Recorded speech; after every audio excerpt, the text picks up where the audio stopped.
الله أكبر الله أكبر الله أكبر لا إله إلا الله.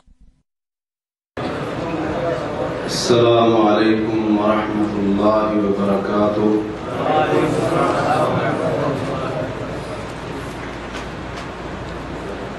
إن الحمد لله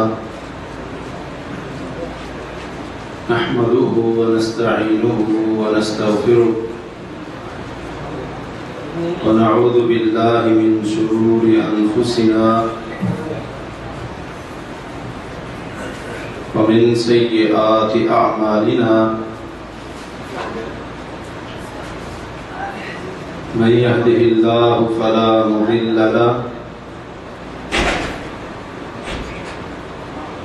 ومن يضلل فلا هادي له وأشهد أن لا إله إلا الله وحده لا شريك له وأشهد أن محمدًا عبده ورسوله.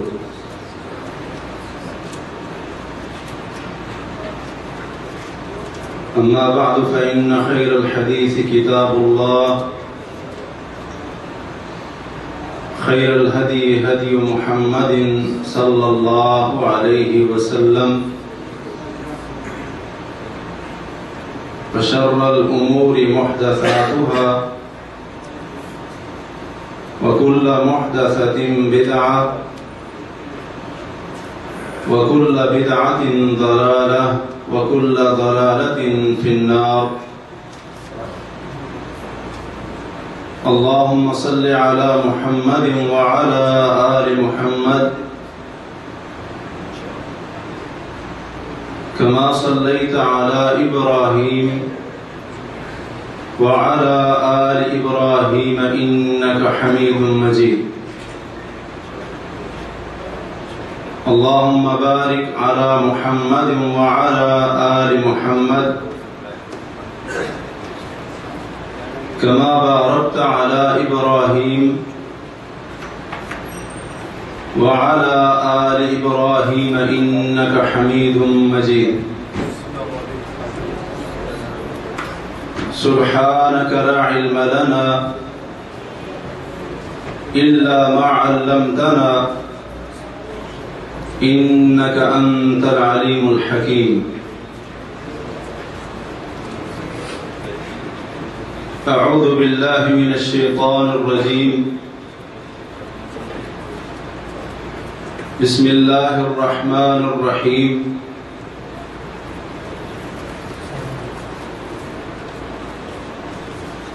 يريدون ليطفئوا نور الله بأفواههم والله متم نوره ولو كره الكافرون. هو الذي أرسل رسوله بالهدى ودين الحق ليظهره على الدين كله ولو كره المشركون.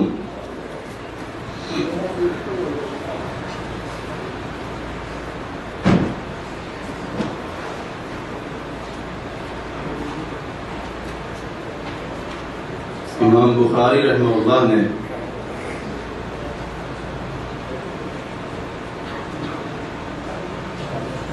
صحیح بخاری کی سب سے پہلی کتاب بدء الوحی میں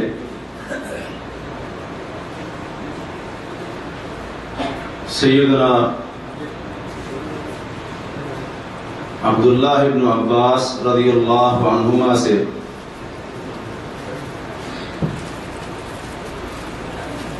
روایت کی ہے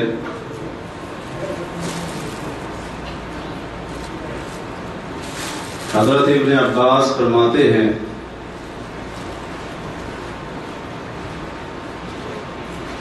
کہ مجھے ابو سفیان بن حرب نے یہ بات بتائی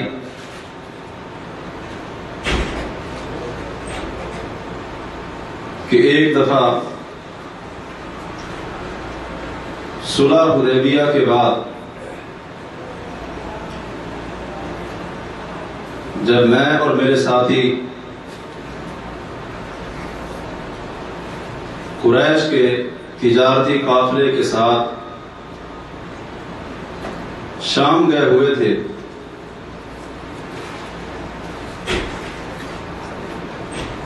تو وہاں ہمیں پیغام ملا کہ تمہیں روم کا بادشاہ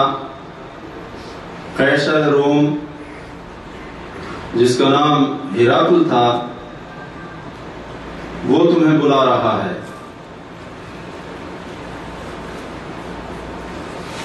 کہتے ہیں اس وقت قیصر روم ایلیا میں یعنی بیت المقدس میں ٹھہرا ہوا تھا۔ ہم اس کے پیغام پر اس کے دربار میں پہنچے تو وہاں ہرقل بھی موجود تھا اور اس کے ارد گرد روم کے بڑے بڑے قائد اور لیڈر بھی بیٹھے ہوئے تھے۔ اس نے ایک ترجمان بلایا اور ہم سے مخاطب ہوا، ایکم اقرب نسبا بهذا الرجل الذي يزعم انه نبی، کہ عرب کی سرزمین میں جس آدمی نے نبوت کا دعویٰ کیا ہے، تم میں سے اس آدمی کا سب سے قریبی رشتہ دار کون ہے؟ ابو سفیان کہتے ہیں کہ میں نے قیصر روم کو کہا کہ میں اس آدمی کا سب سے زیادہ قریبی رشتہ دار ہوں۔ پھر اس نے مجھے آگے آنے کو کہا، میرے ساتھیوں کو بھی بلایا، مجھے اس نے سامنے کھڑا کر دیا اور باقی میرے جتنے ساتھی تھے ان کو میری پیٹھ کے پیچھے کھڑا کر دیا اور ترجمان کے ذریعے میرے ساتھیوں سے یہ کہا، انی سائل عن هذا الرجل، میں اس آدمی سے اس نبوت کا دعویٰ کرنے والے آدمی کے بارے میں چند سوالات کروں گا، فَإِن كَذَبَنِي فَكَذِّبُوهُ، اگر یہ میرے کسی سوال کا جواب دینے میں جھوٹ بولنے سے کام لے تو تم نے پیچھے سے خاموش نہیں رہنا، فوراً اس کو جھٹلا دینا ہے۔ سب سے پہلا اس نے سوال کیا، کیف نسبہ فیکم، جس آدمی نے نبوت کا دعویٰ کیا ہے تمہارے درمیان اس کا حسب اور نسب کیسا ہے؟ میں نے جواب دیا، ہوا فینا ذو نسب، وہ تو ہمارے درمیان بڑے ہی بلند خاندان والا اور عالی شان نسب والا ہے۔ دوسرا سوال اس نے یہ کیا کہ کیا تمہارے اندر اس سے پہلے آج تک کسی نے نبوت کا دعویٰ کیا؟ میں نے کہا نہیں کیا۔ تیسرا سوال اس نے مجھ سے یہ پوچھا، کیا اس کے آباء و اجداد میں سے کوئی بادشاہ بھی گزرا ہے؟ میں نے کہا نہیں گزرا۔ چوتھا سوال اس نے یہ پوچھا کہ جو اس کی بات ماننے والے ہیں وہ سردار اور چودھری قسم کے لوگ ہیں یا کمزور ترین لوگ ہیں؟ میں نے کہا کمزور قسم کے لوگ ہیں۔ پانچواں سوال اس نے یہ پوچھا کہ کیا ان کی تعداد بڑھ رہی ہے یا کم ہو رہی ہے؟ میں نے کہا روز بروز ان کی تعداد بڑھ رہی ہے۔ چھٹا سوال اس نے یہ پوچھا کہ کیا اس کے دین میں داخل ہونے کے بعد کوئی اس کے دین سے مرتد ہو کر کوئی چھوڑ کر چلا بھی گیا ہے؟ میں نے کہا نہیں۔ 7واں سوال کہ کیا نبوت کا دعویٰ کرنے سے پہلے تم اس پر جھوٹ کا الزام لگاتے تھے؟ کیا اس نے کبھی جھوٹ بولا تھا؟ میں نے کہا نہیں، نبوت سے پہلے اپنی سابقہ زندگی میں کوئی ایسا واقعہ مجھے یاد نہیں ہے کہ جس میں اس آدمی نے جھوٹ بولا۔ 8واں سوال کہ کیا وہ آدمی وعدہ کر کے وعدہ خلافی بھی کرتا ہے؟ کیا وہ دھوکہ بھی دیتا ہے؟ میں نے کہا نہیں۔ 9واں سوال کہ کیا تم نے اس سے لڑائی کی؟ میں نے کہا ہاں، ہماری اس کے ساتھ لڑائی ہوئی۔ 10واں سوال اس نے پوچھا نتیجہ کیا رہا؟ میں نے کہا لڑائی اس کے اور ہمارے درمیان تقریباً برابر رہی۔ اس نے بھی ہمارا نقصان کیا، ہم نے بھی اس کا نقصان کیا۔ 11واں اور آخری سوال اس قیصر روم نے، ہرقل نے مجھ سے یہ پوچھا ماذا یأمرکم، اب یہ بتاؤ کہ جس آدمی نے نبوت کا دعویٰ کیا ہے وہ تمہیں کہتا کیا ہے، کس بات کا تمہیں حکم دیتا ہے؟ کہتے میں نے جواب دیا، وہ کہتا ہے اعبدوا اللہ تعالی وحدہ، لوگوں صرف ایک اللہ کی عبادت کرو، وَلَا تُشْرِكُوا بِهِ شَيْئًا، اور اس کی عبادت میں اس کا ذرہ برابر بھی کسی کو شریک نہ ٹھہراؤ، وَاتْرُكُوا مَا يَقُولُ آبَاؤُكُمْ، اور جو جاہلیت کی باتیں، جو جاہلیت کے کام تمہارے آباء و اجداد کیا کرتے تھے، جو جاہلیت کی باتیں تمہارے آباء و اجداد کہا کرتے تھے، ان سب باتوں کو چھوڑ دو۔ وَيَأْمُرُنَا بِالصَّلَاةِ، اور وہ نبی ہمیں نماز پڑھنے کا حکم دیتا ہے، وَالصِّلَةِ، صلہ رحمی کرنے کا حکم دیتا ہے، وَالْعَفَافِ، پاک دامنی کا حکم دیتا ہے، وَالصَّدَقَةِ، فقیروں اور مسکینوں کے اوپر صدقہ کرنے کا حکم دیتا ہے۔ ابو سفیان کہتے ہیں پھر اس قیصر روم نے اپنے ترجمان کے ذریعے وہ اپنے 11 کے 11 سوال میرے سامنے دوبارہ دہرائے، اور جو جواب میں نے دیے تھے ان کی مزید تاکید اور اس بات کے لیے وہ جواب بھی خود دیتا گیا، اپنے ہر سوال کا جواب۔ پھر آخر میں اس نے نتیجتاً ایک بات کہی، کہا فَإِن كَانَ مَا تَقُولُ حَقًّا، یہ باتیں جو تم نے مجھ سے کہی ہیں، میرے سوالوں کے جو جواب تو نے دیے ہیں، اگر تیری یہ ساری باتیں، تیرے یہ سارے جواب حق اور سچ کے اوپر مبنی ہیں، فَسَيَمْلِكُ مَوْضِعَ قَدَمَيَّ هَاتَيْنِ، میں روم کا بادشاہ قیصر روم، عیسائیت کا فرما روا اور نصرانیت کا بہت بڑا جرنیل اور قائد، اس بات کی گواہی دیتا ہوں کہ ایک دن ایسا آئے گا فَسَيَمْلِكُ مَوْضِعَ قَدَمَيَّ هَاتَيْنِ، کہ جہاں اس وقت میرے دونوں قدم ہیں، میرے دونوں قدموں کی جگہ کا بھی وہ ایک دن مالک بن جائے گا۔ اس کی نبوت،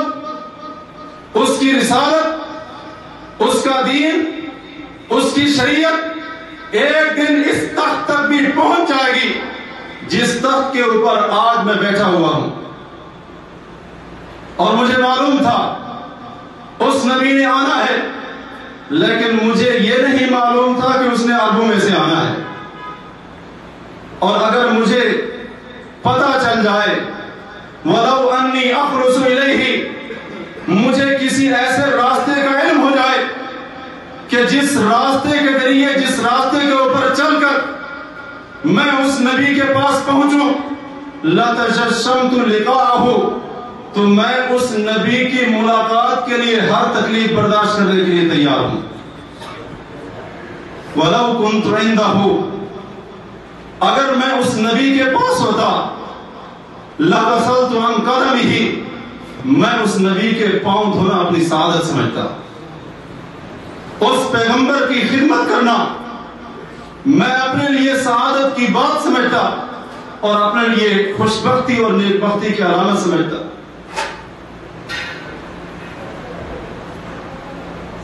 یہ الفاظ کسی عام عیسائی کے نہیں ہیں کہ جس نے محض شراب کے نشے میں یا غفلت کی حالت میں یا کسی دباؤ میں آ کر یا کسی اور وجہ سے کہے ہوں، بلکہ یہ الفاظ عیسائیت کی دنیا کے اس مفکر کے ہیں، اس مدبر جرنیل اور بادشاہ کے ہیں، اس فرما روا اور قائد کے ہیں کہ جس کو عیسائی آج بھی عیسائیت کے بڑے لیڈروں میں سے ایک بہت بڑا لیڈر گردانتے ہیں۔ یہ اس کے الفاظ ہیں کہ جس نے بھرے دربار میں روم کے عظیم قائدین کے سامنے علل اعلان یہ کہا تھا کہ اگر میں اس نبی کے پاس ہوتا، اس پیغمبر کے پاؤں دھونا اور اس پیغمبر کی خدمت کرنا میں اپنے لیے سعادت کی بات سمجھتا، اگرچہ میں روم کا بادشاہ ہوں اور روم کی قوت کا ایک بہت بڑا رکن ہوں، اس چیز کو میں بھلا دیتا، بلکہ اس پیغمبر کی خدمت کرنا سعادت سمجھتا، کیونکہ سچے نبی کی خدمت کرنا بہت بڑی سعادت کا کام ہے۔ آج وہ ظالم، وہ اللہ اور اس کے رسول کے باغی، اللہ کے دین کے دشمن کہ جن کی آنکھوں کے سامنے کفر اور شرک کا اندھیرا چھا چکا ہے، جن کے کان حق سننے سے بہرے ہو چکے ہیں، جن کی آنکھیں حق کو دیکھنے سے اندھی ہو چکی ہیں، اور جن کی زبان اور جن کی زبانیں وہ حق بات کہنے سے گونگی ہو چکی ہیں، وہ ظالم خود کیوں نہیں یہ سمجھتے، وہ خود اپنے ذہن میں یہ بات کیوں نہیں لے کر آتے کہ آج جس ہستی کی ہم توہین کرنے جا رہے ہیں، جس پیغمبر کی سیرت کو تنقید کا نشانہ بنانے کے لیے، اس نبی کی شخصیت کے اوپر بہتان تراشی کرنے کے لیے، لوگوں کو اس سے نفرت دلانے کے لیے، اس نبی کو معاذ اللہ امن کا دشمن ثابت کرنے کے لیے، فساد کا داعی ثابت کرنے کے لیے یہ جو ہم فلم بنا رہے ہیں اور یہ جو ہم خاکے شائع کر رہے ہیں، کارٹون بنا رہے ہیں، تحریریں لکھ رہے ہیں، اور اسی طرح پرنٹ میڈیا کا استعمال کر رہے ہیں، الیکٹرانک میڈیا کا استعمال کر رہے ہیں، ساری قوت صرف کر رہے ہیں، وہ ظالم آج اس بات سے کیوں غافل ہو چکے ہیں کہ ہمارے بڑے بڑے قائدین نے اس نبی کی خدمت کو اپنی سعادت کہا تھا۔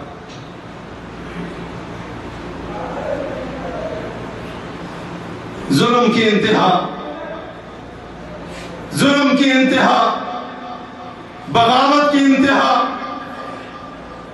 کہ اللہ کا دین تو دور کی بات، اپنے دین کو بھی بھول چکے ہیں، اور ان کے اپنے دین میں بھی نہیں لکھا کہ کسی پیغمبر کی توہین کی جائے، کسی پیغمبر کی گستاخی کی جائے، یہ کسی دین میں بھی نہیں ہے اور کسی ملک کے قانون میں بھی نہیں ہے۔ آج ہم ان لوگوں کو یہ پیغام دینا چاہتے ہیں، اور جس ہستی کی تم گستاخی کر رہے ہو، جس چاند کے اوپر تم نے آج تھوکنے کی کوشش کی ہے، اس ہستی کی گواہیاں تو تمہارے اپنے گھر والوں نے دی ہیں۔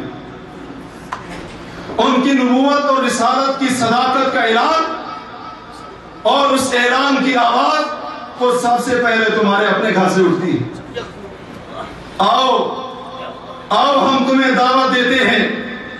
ہم تمہیں لے چلتے ہیں۔ جب تمہارا آغاز ہوا تھا اور جب تم عیسائی بنے تھے،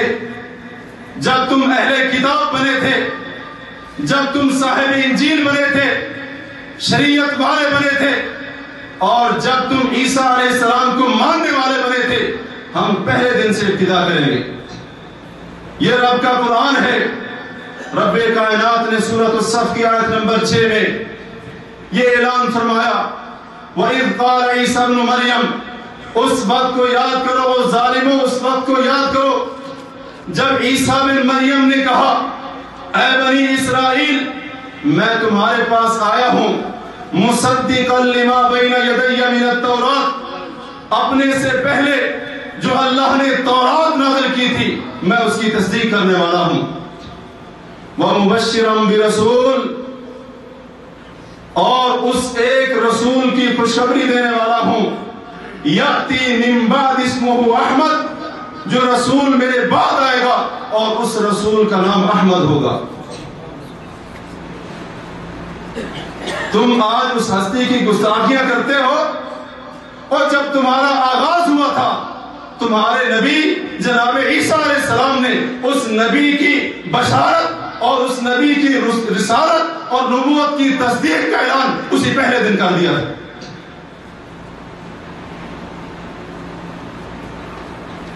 مسند احمد میں حضرت عباد بن ساریہ رضی اللہ عنہ سے روایت ہے کہ اللہ کے نبی علیہ السلام نے فرمایا، انی عبداللہ، میں اللہ کا بندہ ہوں، لخاتم النبیین، میں خاتم النبیین ہوں، اور اللہ نے مجھے خاتم النبیین اس وقت بنا دیا تھا کہ ابھی تک آدم اپنی مٹی میں پڑے تھے، ابھی تک آدم کی پیدائش نہیں ہوئی تھی۔ اور ایک روایت میں ہے اللہ نے مجھے لوح محفوظ میں اس وقت خاتم النبیین لکھ دیا تھا، میری نبوت اور رسالت کو لکھ دیا تھا جب آدم علیہ السلام ابھی پیدائش کے مرحلے میں تھے۔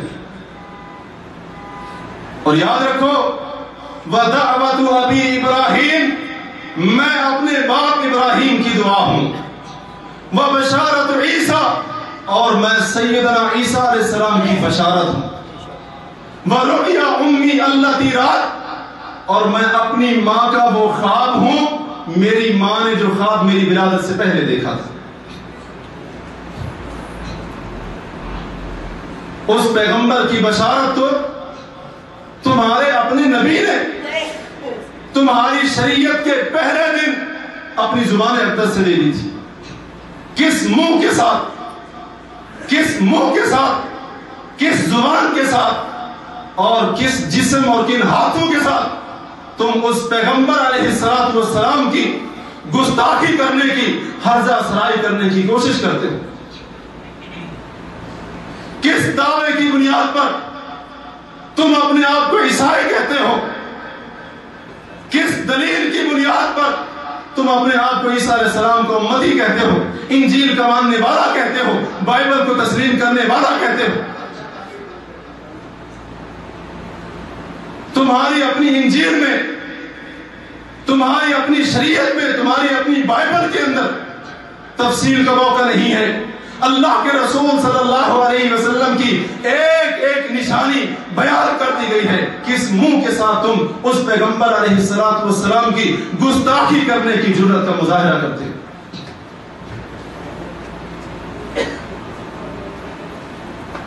اس نبی کے مقام کو نہیں پہچانا، کم از کم حضرت عیسیٰ علیہ السلام کی احسان فراموشی تو نہ کرتے، کم از کم ان کی زبان اطہر کی لعنت تو رکھ لیتے۔ اتنا بھی تم سے نہ ہو سکا، اتنا بھی تم نے نہ سوچا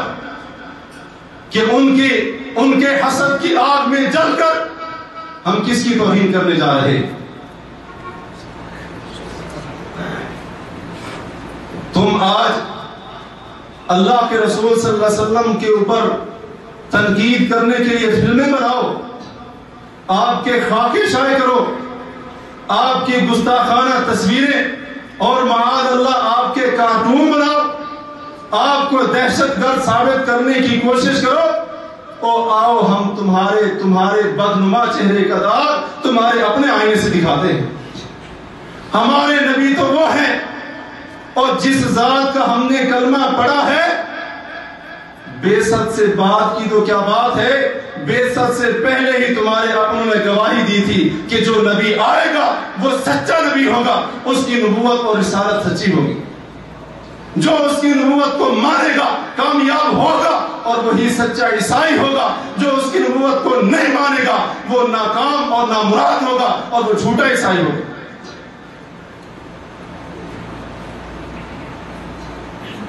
امام طبرانی رحمہ اللہ اپنی معجم کبیر میں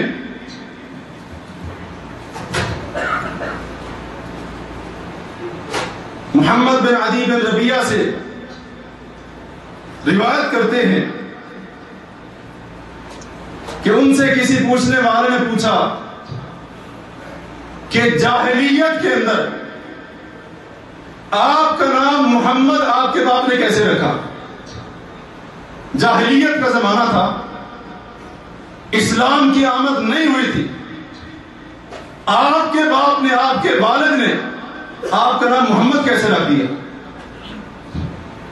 محمد بن ربیعہ کہتے ہیں یہی سوال میں نے اپنے باپ عدی بن ربیعہ سے کیا تھا، تو انہوں نے جواب دیا کہ ہم 4 آدمی شام کی طرف نکلے، ان میں سے میں ایک تھا، دوسرے سفیان بن مجاشع تھے، تیسرے اسامہ بن مالک تھے، اور چوتھے یزید بن ربیعہ تھے۔ شام کے علاقے کی طرف ہم نکلے۔ شام میں جب ہم پہنچے، ہم ایک تالاب کے اوپر آرام کرنے کے لیے اترے۔ اس تالاب کے ارد گرد کچھ درخت تھے،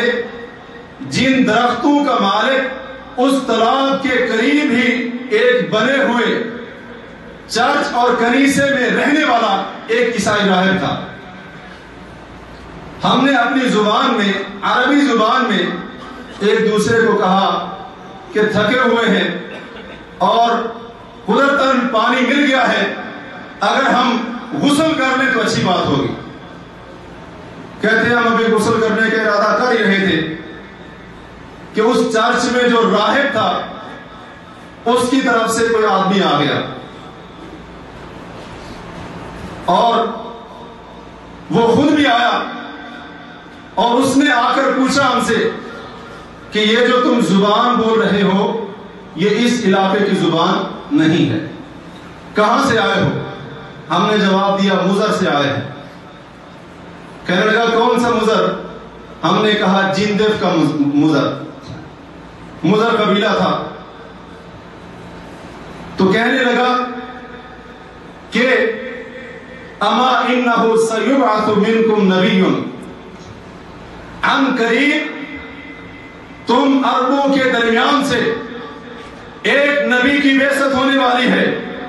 فسارعوا جلدی سے واپس جاؤ، وخذوا بحدکم منہ، اور جا کر اس کی نبوت سے کچھ حصہ تم بھی حاصل کر لو، ترشدوا کامیاب ہو جاؤ گے۔ فإنہ خاتم النبیین، وہ نبی کوئی عام نبی نہیں ہوگا، خاتم النبیین انبیاء کا سردار ہوگا۔ اور تمہارے اپنے شام کا، جہاں پر تمہارا دین پلا اور بڑھا، جہاں پر تمہاری عیسائیت کی نشو و نما ہوئی، نصرانیت کی ترقی ہوئی، اور تمہاری اپنی سرزمین کا ایک بہت بڑا راہب، ایک پادری، اور اسی طرح تمہارے ایک دین کو بہت بڑا، تمہارے دین کا ایک بہت بڑا عالم جو تمہارے دین کو جاننے والا تھا، وہ خود عرب کے لوگوں کو کہہ رہا ہے جلدی سے جاؤ، اس نبی کی بات کو مان لو، اس نبی کی بات کے ماننے میں کامیابی ہے، اس نبی کی گستاخی کرتے ہیں۔ ابھی تو اس پیغمبر کی بعثت بھی نہیں، اس پیغمبر نے ابھی نبوت اور رسالت کا دعویٰ نہیں کیا، تمہارے اپنے عربوں کو کہہ رہے ہیں جلدی سے واپس جا کر اس کے ہاتھوں پر بیعت کر لو، کامیاب ہو جاؤ۔ کہتے ہیں ہم چاروں وہاں سے لوٹے اور وہاں پر ہم نے اس سے پوچھا اس کا نام کیا ہوگا، اس نے کہا اس کا نام محمد ہوگا صلی اللہ علیہ وسلم۔ کہتے ہیں ہم چاروں واپس آئے، ہم چاروں کے گھر میں ایک ایک لڑکا ہوا اور چاروں نے چاروں کا نام محمد رکھ دیا۔ ابھی تو اس پیغمبر کی بعثت بھی نہیں ہوئی، اور تمہارے اپنے دین کو سمجھنے والے انجیل کے عالم وہ ان لوگوں کو نصیحت کر رہے ہیں واپس چلے جاؤ، جلدی کرو، پیچھے نہ رہ جانا، اس پیغمبر کی اتباع میں سراسر خیر اور بھلائی۔ اور سنن ترمذی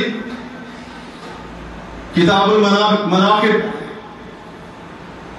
امام ترمذی رحمہ اللہ وہ بڑی مشہور حدیث بحیرہ راہب والی وہ لے کر آئے کہ جب اللہ کے نبی صلی اللہ علیہ وسلم کی عمر 12 سال تھی، ابو طالب آپ کو شام کی طرف لے کر نکلتے ہیں، اللہ کے نبی علیہ السلام بھی ساتھ تھے۔ راستے میں ایک راہب کا گھر آتا تھا، اس کا کنیسہ آتا تھا، اس کا چرچ آتا تھا، اور وہ راہب کبھی اس چرچ اور کنیسے میں سے باہر نہیں نکلا۔ یہ قافلہ جب اس کے چرچ اور کنیسے کے پاس پہنچتا ہے، وہ راہب جلدی سے باہر آتا ہے۔ قافلے والے دیکھ کر حیران ہو گئے کہ پہلے بھی کئی مرتبہ سفر کیا لیکن کبھی یہ راہب اپنے چرچ سے باہر نہیں آیا۔ اس سے پوچھا کہ آج تک تو اپنے چرچ اور کنیسے سے باہر نہیں نکلا، آج کیا وجہ ہے؟ اس نے کہا کہ یہ جو تمہارے درمیان یہ بچہ ہے اور اللہ کے رسول صلی اللہ علیہ وسلم کے ہاتھ مبارک کو پکڑتا ہے اور پکڑ کر کہتا ہے ھذا سید العالمین، ھذا رسول رب العالمین، یبعث اللہ رحمۃ للعالمین، یہ تمام جہانوں کا سردار ہے، یہ رب العالمین کا رسول ہے، اللہ اس کو تمام جہانوں کے لیے رحمت بنا کر بھیجے گا۔ قریش کے جو بزرگ آدمی تھے انہوں نے پوچھا تجھے کیسے پتا چلا کہ یہ بچہ آگے جا کر رسول بنے گا؟ اس نے کہا جب تم وادی میں سے آ رہے تھے جو بھی درخت اور پتھر تھا وہ اس کو سجدہ کر رہا تھا، اور یہ چیزیں نبی کے علاوہ کسی اور کو سجدہ نہیں کیا کرتی، اور میں اس کو پہچانتا ہوں کہ اس کے شانے کے نیچے جو گوشت کا لوتھڑا ہے اس کے اوپر ایک مہر نبوت ہے، میں پہچانتا ہوں، مجھے نشانی کا علم ہے۔ پھر وہ راہب لوٹا اپنے کنیسے کے اندر اپنے گھر میں اور فصنع لهم طعاما، سب قافلے والوں کے لیے کھانے کا انتظام کرنے لگا۔ جو راہب پہلے ان کے لیے کبھی نکلا ہی نہیں تھا، کوئی آتا ہے کوئی جاتا ہے، کوئی جیے یا مرے اس کو کوئی علم نہیں ہے، لیکن اللہ کے رسول صلی اللہ علیہ وسلم ابھی تک نبی بھی نہیں بنے، نشانیاں دیکھ کر پہچان گیا اور ان کی تکریم کے لیے سارے کافرے والوں کے لیے کھانے کا اہتمام کیا۔ اور تمہارے بڑوں نے تو تمہیں یہ تعلیم دی ہے، اور تمہارے اسلاف نے تو تمہیں یہ سکھایا ہے کہ پیغمبروں کی آمد کے اوپر ان کا استقبال ایسے کیا جاتا ہے۔ کیوں تم اندھے ہو گئے؟ کیوں تم تعصب اور حسد کی آگ میں اور عداوت کی بنا پر پاگل ہو گئے؟ اور تمہارے بڑے، تمہارے دین کے راہب، تمہارے دین کے علماء وہ اپنے کردار کے ذریعے سکھا رہے ہیں جب پیغمبر آتے ہیں اس طرح ان کا استقبال کیا جاتا ہے، ان کی خدمت کی جاتی ہے، نہ کہ ان کی گستاخی کی جاتی ہے۔ کھانا بنایا، کھانا کھلایا، اور پھر کافرے والوں سے کہا اس بچے کو فوراً گھر کی طرف لے جاؤ، روم کی طرف اس کو لے کر نہ جانا، مجھے ڈر ہے کہیں یہ بچہ رومیوں کے ہاتھ لگ گیا اور اس کی نشانیاں انہوں نے دیکھ لی، مجھے ڈر ہے وہاں اس کو قتل نہ کر دیں۔ اور تمہارے بڑوں نے تو اس اللہ کے نبی صلی اللہ علیہ وسلم کا دفاع کیا ہے، اس پیغمبر کا دفاع کیا ہے، اور تمہارے اسلاف نے، تمہارے آباء و اجداد نے، اور جو تم سے کئی صدیاں پہلے گزر چکے ہیں، کئی صدیاں پہلے گزر چکے ہیں، اور انہوں نے تو سکھایا ہے یہ خاتم النبیین ہے، یہ سید العالمین ہے اور رسول رب العالمین ہے، ان کو تکلیف نہیں پہنچانی، ان کا دفاع کرنا ہے، اور جو ان کو تکلیف پہنچائے اس سے اس کا دفاع کرنا ہے، بچاؤ کرنا ہے، اس پیغمبر کا تحفظ کرنا ہے۔ تمہارے بڑوں نے تمہیں یہ تعلیم دی، تمہارے لیے یہ کردار چھوڑا۔ پھر اچانک اس نے مڑ کر دیکھا تو اسی شام کے راستے سے 7 بندے آ گئے۔ کہنے لگا کیسے آئے ہو؟ انہوں نے کہا ہمیں معلوم ہوا ہے کہ اس مہینے میں اس آخری نبی نے نکلنا ہے، ہمیں اس کے تمام حالات بتا دیے گئے ہیں اور ہمیں بھیجا گیا ہے جہاں ملے معاذ اللہ اس کو قتل کر دینا۔ اس عیسائی راہب نے ان قتل کے ارادے سے آنے والے 7 بندوں کو سمجھایا اور یہ بتاؤ جو کام اللہ کرنے کے اوپر ارادہ کر چکا ہو کیا تم اس کے ارادے میں رکاوٹ ڈال سکتے ہو؟ انہوں نے کہا نہیں۔ کہا اس بچے کو اللہ نے نبی اور رسول بنانے کا ارادہ کر لیا ہے، لہذا میری بات مانو، اس کے ہاتھ کے اوپر ابھی سے بیعت کر لو، اس کے ساتھ ٹھہر جاؤ۔ جو قتل کے ارادے سے آئے ہیں اور تمہارا اپنا عیسائی راہب ان کو نصیحت کر رہا ہے، ان کو سمجھا رہا ہے، ان کو تلقین کر رہا ہے، اس کو قتل نہ کرو، اس کی بیعت کر لو، اس کے ساتھ رہ جاؤ، اسی میں کامیابی ہے۔ اور ایک طرف تم بد کرداری کی تمام حدوں کو پھلانگ گے اور دوسرے تمہیں اپنے بھی یاد نہ رہے، اور دوسرا دین تو دین، تم نے اپنے دین کی بھی قدر نہ کی، اپنے اسلاف کے کردار کو بھی نہ پہچانا اور نہ اس کو جاننے کی کوشش۔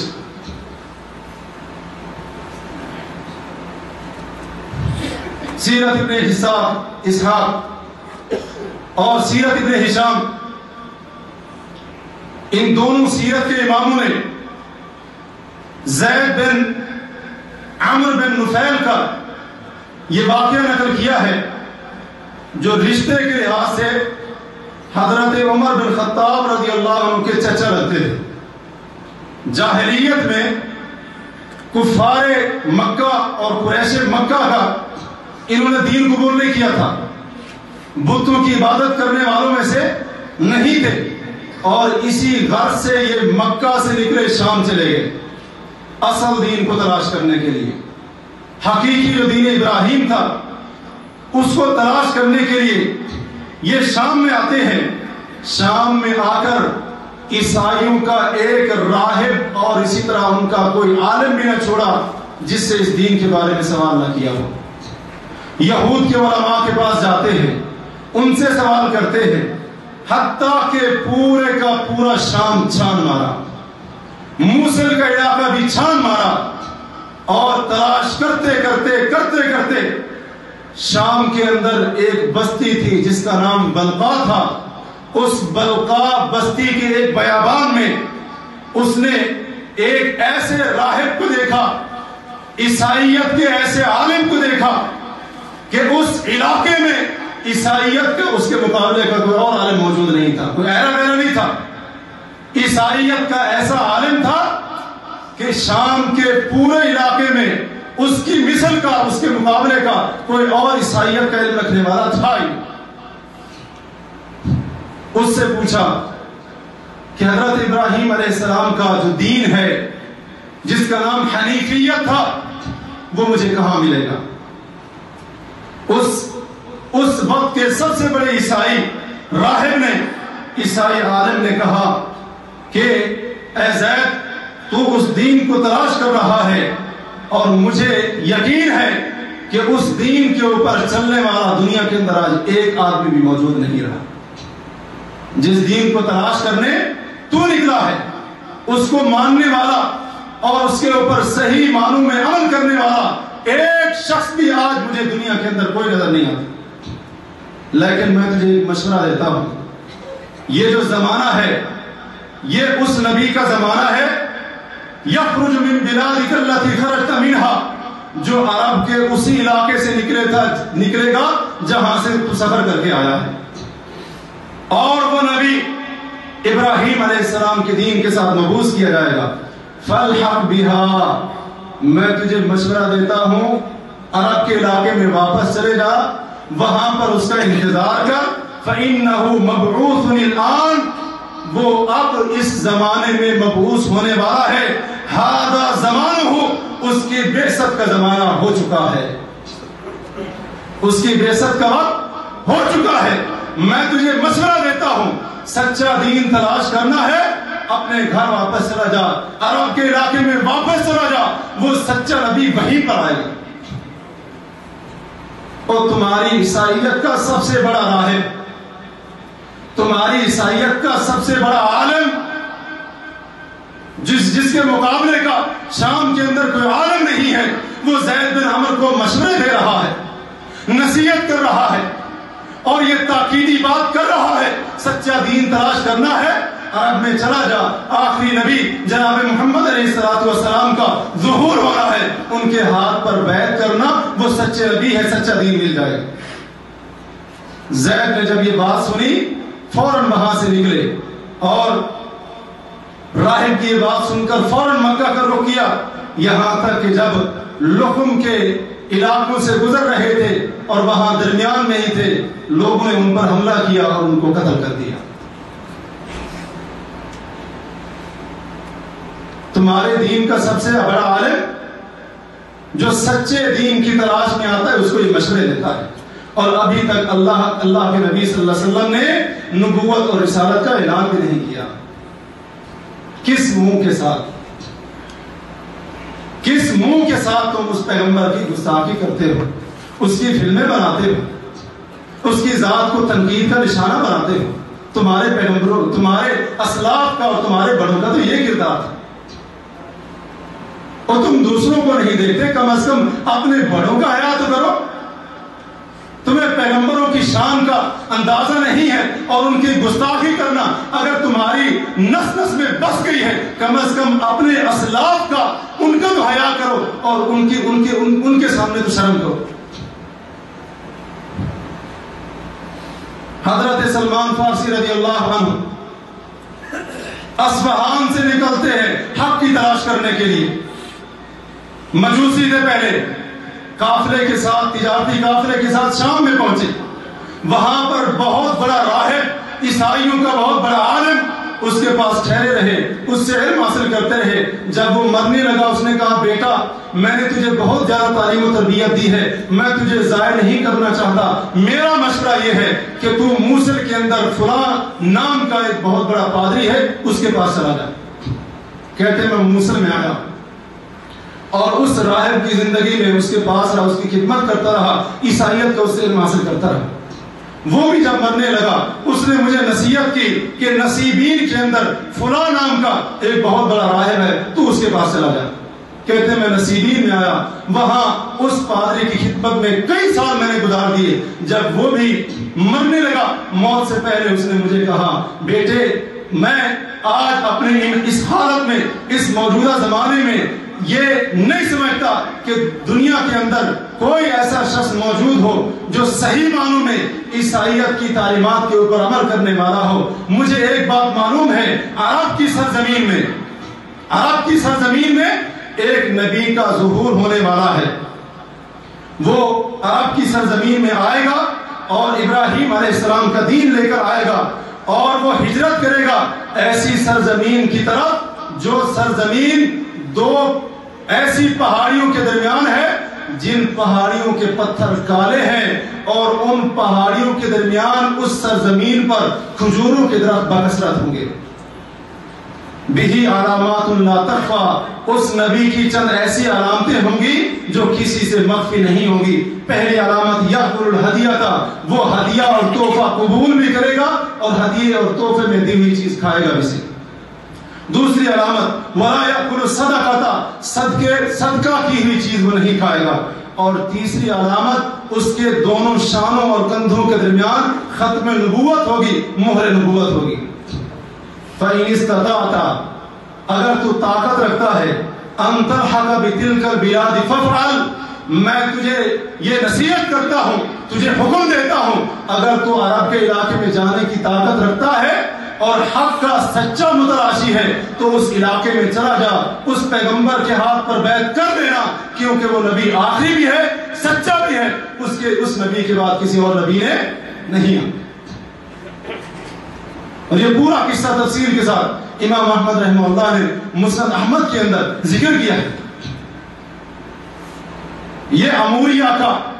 بہت بڑا پادری جس نے مرتے وقت خود حضرت سلمان فارسی رضی اللہ عنہ کو اپنے ہاتھوں کے ساتھ عیسائیت سے کس کی طرح بھیجا؟ اللہ کے نبی علیہ السلام کی طرف بھیجا. اور تمہارے بڑے بڑے قائد، تمہارے بڑے بڑے دینی لیڈر،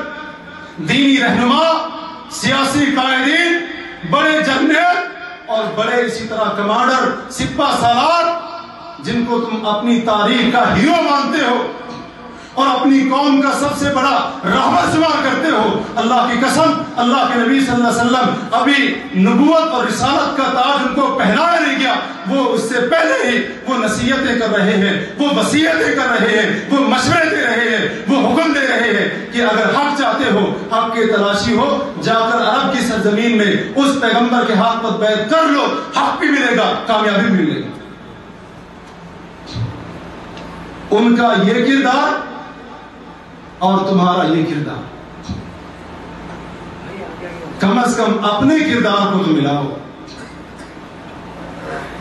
ہم یہ نہیں کہتے ہم جیسے بنو، ہم یہ نہیں کہتے اور جس نبی صلی اللہ علیہ وسلم کی گستاخی کرنے کی تم نے جسارت کی ہے، ہم تمہیں یہ نہیں کہتے کہ ان جیسے بن جاؤ،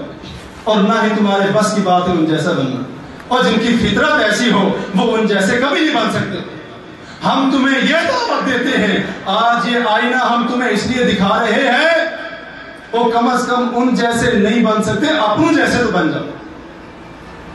اتنا تو ذرا دماغ سے کام لو، اپنے اسلاف کے نقش قدم پر تو ذرا چلنے کی کوشش کرو. اگر تم ذرہ برابر بھی عیسائیت کی صداقت کے اوپر یقین رکھتے ہو، اگر تم واقعی اپنے دعوی نصرانیت میں سچے ہو، کم از کم اپنے جیسے تو بن جاؤ. یہ تو اللہ کے نبی صلی اللہ علیہ وسلم کی بعثت سے پہلے کی بات ہے. اور جب اللہ کے نبی علیہ السلام مبعوث ہوتے ہیں، نبوت اور رسالت آپ کو مل جاتی ہے، تو آج وہ لوگ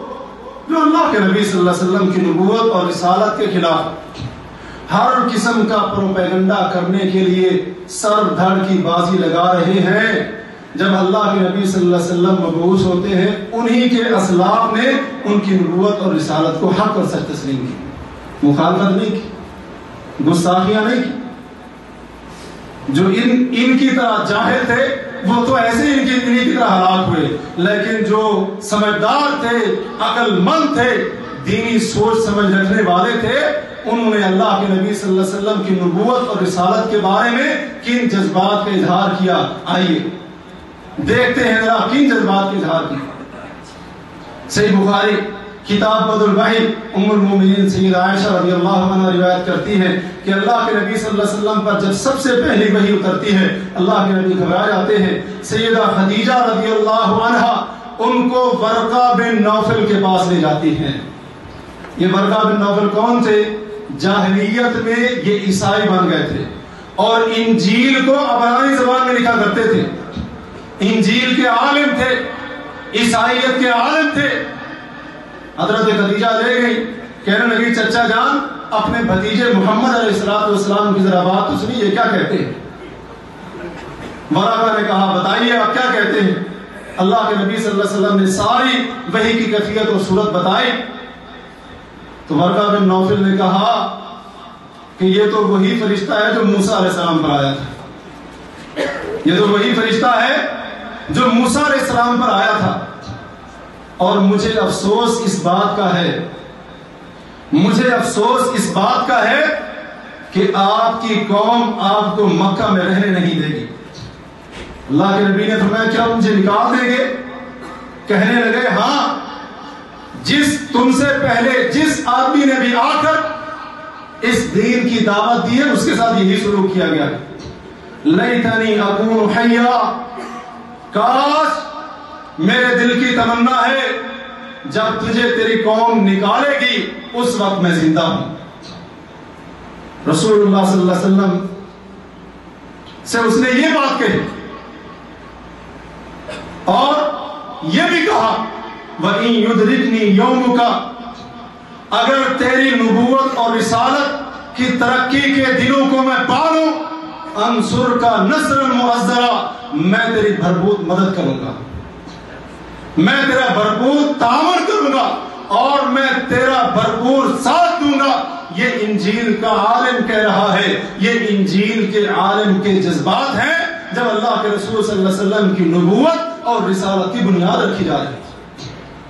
اور ہمارے نبی کی نبوت اور رسالت کی بنیادیں رکھنے والے وہ تمہارے اپنے انجیل کے عالم تھے، کوئی اور نہیں تھا۔ سب سے پہلے ان کو تسلی دینے والے، سب سے پہلے ادیان باطلہ میں سے ان کی تصدیق کرنے والے تمہارے اپنے عیسائی تھے، اور تمہارا اپنا ورقہ بن نوفل تھا، کیوں بھول گئے؟ تمہارے اس بزرگ نے، تمہارے اس بڑے نے، انجیل کے اس بڑے عالم نے تمہیں یہ کردار دیا، اس نے تمہیں یہ بات سکھائی کہ اس نبی کی تم نے عیسائیت کا اگر حق ادا کرنا چاہتے ہو، اس نبی کی تم نے مدد کرنی ہے، مخالفت نہیں کرنی۔ کس کام میں پڑ گئے؟ کون سا راستہ تم نے اختیار کر لیا؟ تمہارے بڑوں نے تو تمہیں اس نبی کی نصرت کے راستے پر چلایا تھا، تم ان کی مخالفت کے راستے پر کیوں نہ چل پڑے؟ اور مخالفت بھی اتنی حد تک کہ اللہ معاف کرے، جو بھی جی میں آیا وہی لکھ دیا، جو بھی جی میں آیا، جو ایک معمولی سے انسان کے لیے بھی لائق نہیں ہے وہ سید العالمین کے لیے لکھ دیا۔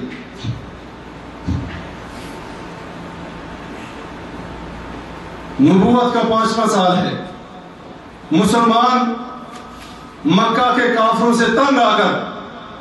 حبشہ کی طرف ہجرت کر کے چلے جاتے ہیں۔ وہاں اسحمہ نجاشی جو کہ ایک عیسائی بادشاہ تھا، حبشہ کا فرما روا تھا، اس کے پاس جا کر پناہ لی۔ ادھر سے قریشیوں نے دیکھا ہم یہاں پر ان کو اپنی مرضی سے تکلیف پہنچایا کرتے تھے،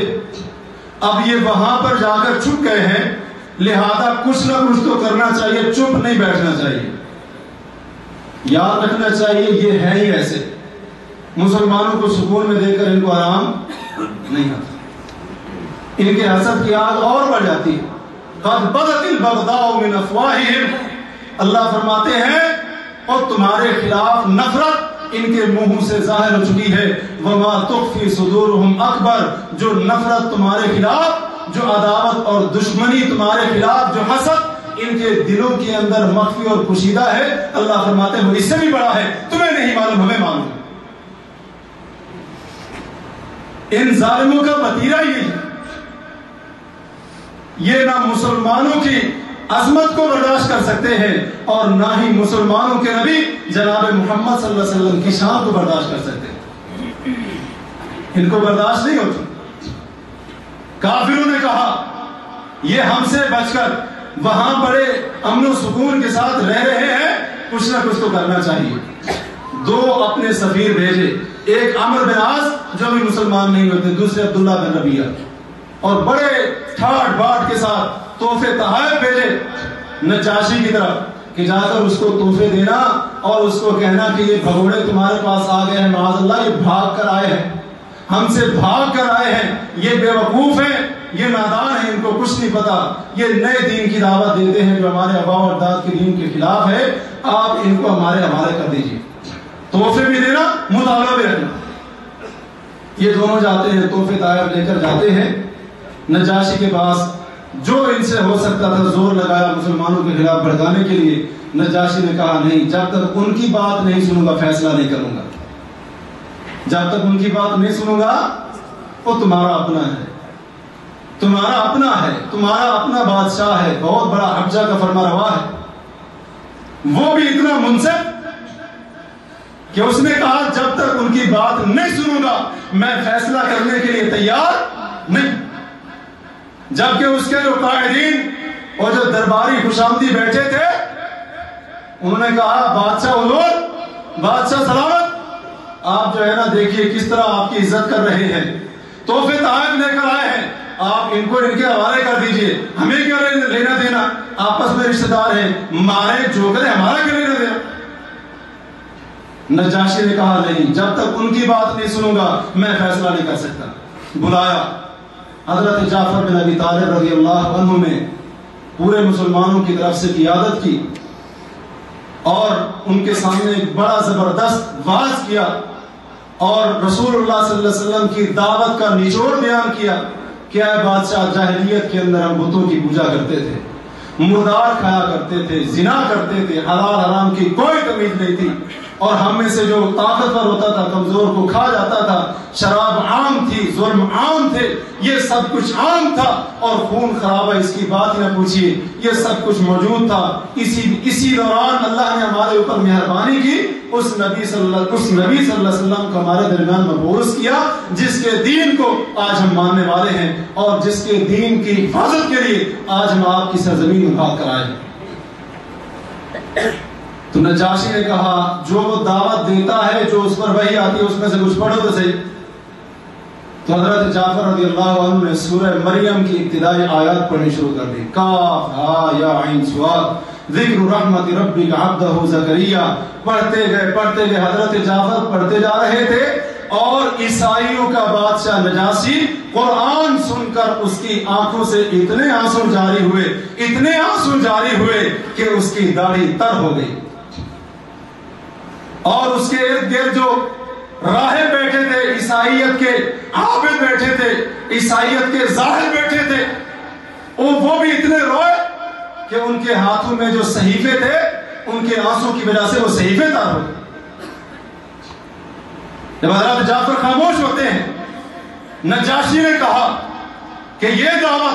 اور حضرت عیسیٰ علیہ السلام کی دعوت یہ ایک ہی جگہ سے نکلے ہوئے ہیں، دونوں دعوتیں ایک ہی دعوت ہے در حقیقت، اور جو بھی تم نے کہا ہے یہ حق اور سچ کہا ہے۔ اب ان دو سفیروں نے دیکھا کہ اب تو کام نہیں چلا، اگلے دن منصوبہ بنایا کہ ایک ایسی بات کہیں گے کہ جس بات کو سن کر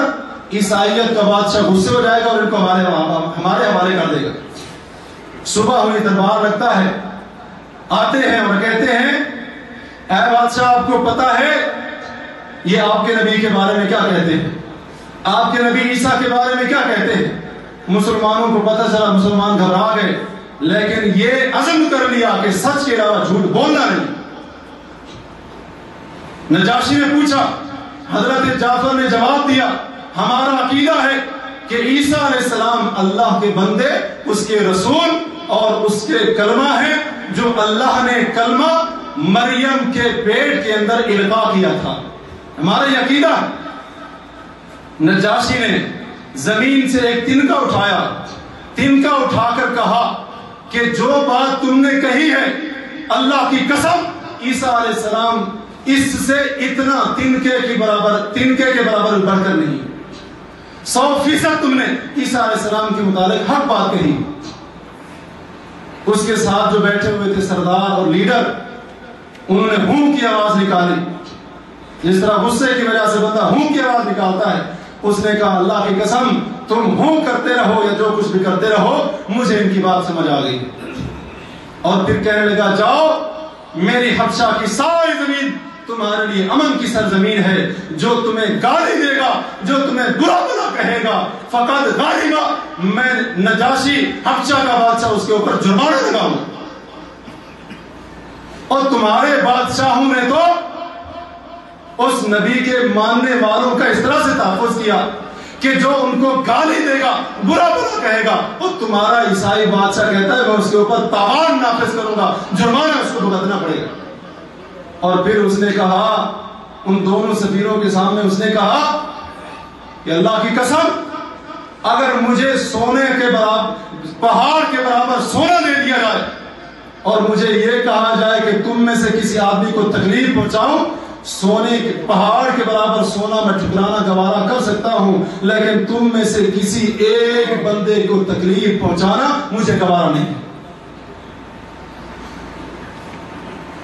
یہ جذبات تھے، یہ ریمارک سے نجاشی کے، حبشہ کے بادشاہ کے، عیسائیت کے بادشاہ کے، مسلمانوں کے بارے میں، اس نبی کے ماننے والوں کے بارے میں، اور تم اس نبی کی گستاخی کے اوپر اتر آئے۔ تمہارے بڑے تو اس نبی کے ماننے والوں کا اتنا احترام کرتے تھے، کوئی ان کو گالی دے، وہ گالی دینا بھی ان کی کتاب اور قانون میں جرم تھا، اور تم نے مسلمان ان کو تو کیا، ان کے نبی کو، جناب محمد علیہ السلام کو گالیاں دینی شروع کر دی۔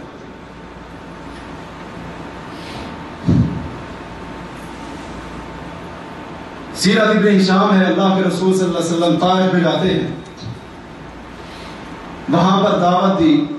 یہ واقعہ بڑا مشہور ہے، انہوں نے پتھر مارے، اللہ کے نبی صلی اللہ علیہ وسلم نڈھال ہو کر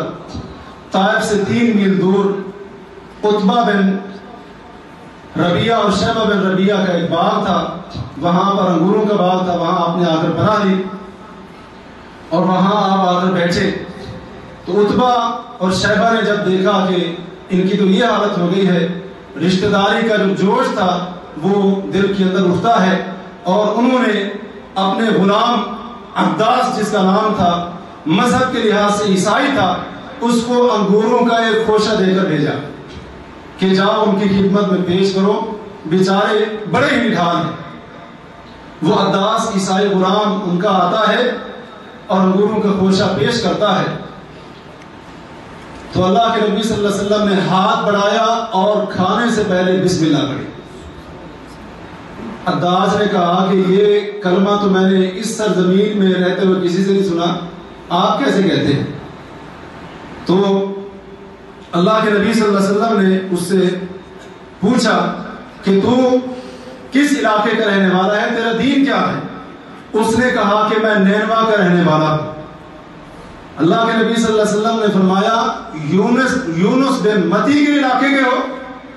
یونس علیہ السلام کے علاقے کے ہو؟ کہنے لگا آپ کو کیسے پتا کہ یونس بن متی وہ نبی تھے یا ان کا علاقہ نینوا تھا؟ اللہ کے نبی نے فرمایا ذالک اخی، یونس میرے بھائی تھے، کان نبی وانا نبی، وہ بھی نبی تھے اور میں بھی نبی، اس وجہ سے میں ان کو پہچانتا ہوں۔ تو جب یہ بات سنی، وہ عیسائی غلام اللہ کے نبی صلی اللہ علیہ وسلم کے سر اور ہاتھوں کے اوپر جھک پڑا، کبھی آپ کے سر کو بوسہ دیتا ہے، کبھی آپ کے ہاتھوں کو چومتا ہے۔ تمہارے عیسائیوں نے تو، تمہارے عیسائی غلام ہو یا فرما روا، وہ احترام کرنے والے تھے اس نبی صلی اللہ علیہ وسلم کا، کبھی سر کو بوسے دیتا ہے، کبھی ہاتھوں کو چومتا ہے، اور اللہ کے نبی صلی اللہ علیہ وسلم کے احترام کے جو جذبات اس کے دل میں تھے ان کا عملی اظہار اس طرح سے کر رہا ہے۔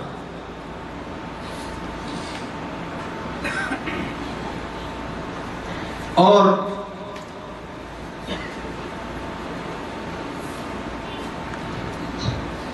قیامت سے پہلے یہ سب مسلمانوں کا عقیدہ ہے کہ حضرت عیسیٰ علیہ السلام دوبارہ اس دنیا میں تشریف لائیں گے۔ اللہ تعالیٰ نے ان کو زندہ آسمانوں کے اوپر اٹھا لیا تھا اور وہ تشریف لائیں گے دوبارہ،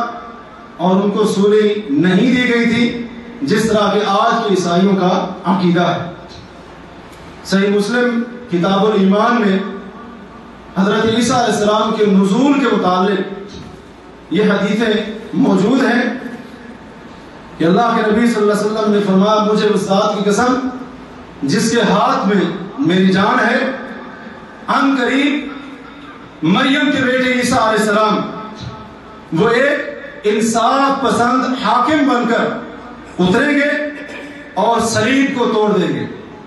صلیب کو توڑ دیں گے، خنزیر کو قتل کریں گے،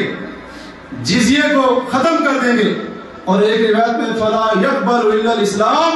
اسلام کے علاوہ کسی اور دین کو قبول نہیں کریں گے،